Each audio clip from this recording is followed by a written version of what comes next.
34 ലക്ഷത്തിന്റെ രാമക്ഷേത്ര വാച്ചുമായി Jacob and കോ. ആകെ പുറത്തിറക്കിയത് 49 വാച്ചുകളാണ്.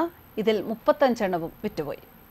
ലോകപ്രസിദ്ധമാണ് സ്വിസ് വാച്ച് നിർമ്മാതാക്കളായ Jacob and co. Limited edition watch ഇറക്കുന്നതിലും പ്രമുഖരാണ്. ലിമിറ്റഡ് എഡിഷൻ എന്ന് വെച്ചാൽ വാച്ചിന്റെ ഒരു വാല്യൂ നിലനിർത്താൻ വിരലിലുണ്ടാവുന്ന ഏതാനും വാച്ചുകളെ ആ സീരീസിൽ ഇറക്കും. ഇപ്പോൾ രാമക്ഷേത്ര വാച്ചുകളുമായി എത്തിയിരിക്കുകയാണ് ജേക്കബ് ആൻഡ് കോ. ഇതിന്റെ വില കേട്ട് ഞെട്ടേണ്ട 34 ലക്ഷം രൂപയാണ് ഒരു രാമക്ഷേത്ര വാച്ചിന്റെ വില. ഡയലിൽ രാമക്ഷേത്രവും ഭക്ത ഹനുമാനും ശ്രീരാമനും ഉണ്ട് എന്നതാണ് പ്രത്യേകത. കാവ്യയോട് ലയിച്ചു ചേരുന്ന ഒന്നാണ് ഇതിൻ്റെ സ്ട്രാപ്പിൻ്റെ നിറം. ആത്മീയത, പരിശുദ്ധി, പ്രാർത്ഥന, ഈ മൂല്യങ്ങളെ പ്രതിനിധീകരിക്കുന്ന നിറം അതാണ് സ്ട്രാപ്പിനുള്ളത് എന്ന് ഇവർ പറയുന്നു. എപ്പിക് എക്സ്കെലിറ്റൺ സീരീസിനെ ആധാരമാക്കിയാണ് ഈ വാച്ച് പുറത്തിറക്കുന്നത്. 9 മണിയാകുമ്പോൾ വാച്ച് ഡയലിലെ രാമക്ഷേത്രം പുറത്തു കാട്ടും. 6 മണിയാകുമ്പോൾ ജയ ശ്രീറാം പറയുന്നത് കേൾക്കാം.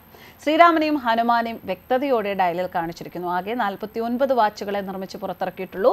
ഇതിൽ 35 വാച്ചുകൾ വിറ്റ് കഴിഞ്ഞു. ഇനി ബാക്കിയുള്ളത് 14 വാച്ചുകൾ മാത്രം. ഇന്ത്യൻ റീറ്റെയിലർ കമ്പനിയായ ഇത്തോസുമായി ചേർന്നാണ് Swiss company Ram Mandir watch ഇറക്കിയിരിക്കുന്നത്. അയോധ്യയിൽ രാമക്ഷേത്രം ഉയർന്നതോടെ നിരവധി നിർമ്മാതാക്കൾ അതിനോട് ആദരവ് പ്രകടിപ്പിക്കുന്ന ഒട്ടേറെ ഉൽപ്പന്നങ്ങൾ പുറത്തിറക്കിയിട്ടുണ്ട്. കേരളത്തിൽ നിന്നുള്ള കല്യാൺ ജ്വല്ലേഴ്സ് ചില സവിശേഷ ആഭരണങ്ങൾ പുറത്തിറക്കിയിരുന്നു. ഈ അടുത്ത ദിവസങ്ങളിൽ പ്രപഞ്ചത്തിന്റെ ഊർജ്ജത്തെ അയോധ്യയിൽ എത്തിക്കാൻ, അതായത് ശക്തമായ കാറ്റടിച്ചാൽ പോലും നീങ്ങാത്ത പതാക അയോധ്യയിൽ പാറിക്കളിക്കുന്നതിനു വേണ്ടി ആ പതാക സ്ഥാപിക്കാൻ അയോധ്യ രാമക്ഷേത്രത്തിൽ 211 അടി ഉയരത്തിൽ കൊടിമരം സ്ഥാപിക്കാനുള്ള ഒരുക്കങ്ങൾ തുടങ്ങിയിരുന്നു.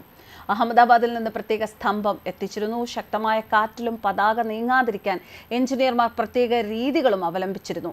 അഹമ്മദാബാദിലെ അംബിക എഞ്ചിനീയറിംഗ് എന്ന കമ്പനിയിലാണ് കൊടിമരം തയ്യാറാക്കിയിരിക്കുന്നത്. 8 പതിറ്റാണ്ടുകളായി ഈ കമ്പനി കൊടിമരങ്ങൾ ഗ്രന്ഥങ്ങൾ അനുസരിച്ച് നിർമ്മിക്കുന്നുണ്ട്. പൂർണ്ണമായും പിച്ചള കൊണ്ട് നിർമ്മിച്ച ഈ തൂണിന് 44 അടി ഉയരമുണ്ട്. വീതി 9.5 ഇഞ്ചാണ്. 55 ക്വിന്റലാണ് ഭാരം. ഇതിനു പുറമെ 20 അടി നീളമുള്ള 6 കൊടിമരങ്ങൾ കൂടി രാമക്ഷേത്രത്തിനായി നിർമ്മിച്ചിട്ടുണ്ട്. പ്രപഞ്ചത്തിന്റെ ഊർജ്ജത്തെ രാമക്ഷേത്രത്തിൽ എത്തിക്കാനാണ് ഈ പ്രത്യേകതരം കൊടിമരം നിർമ്മിച്ചത് എന്ന് ക്ഷേത്രം അധികാരികൾ പറഞ്ഞു. രാമായണവും ശ്രീരാമചന്ദ്രനും ലോകമെങ്ങും ആദരിക്കപ്പെടുന്ന ഭാരത ചൈതന്യങ്ങളാണ് എന്ന കാര്യത്തിൽ സംശയമില്ല. ഇപ്പോഴത്തെ ഈ കർക്കിടക മാസത്തിന് ഒരു പ്രത്യേകത കൂടിയുണ്ട്. രാമായണം വായിക്കുമ്പോൾ നമ്മുടെ മനസ്സിൽ ശ്രീരാമചന്ദ്രൻ കൂടുതൽ പ്രഭയോടെ നിറയും. അയോധ്യയിലെ ശ്രീരാമ ജന്മസ്ഥാനത്ത് മനോഹരമായ ക്ഷേത്രം ഉയർന്നതിന് ശേഷമുള്ള ആദ്യ രാമായണ മാസമാണ് കടന്നുപോകുന്നത്.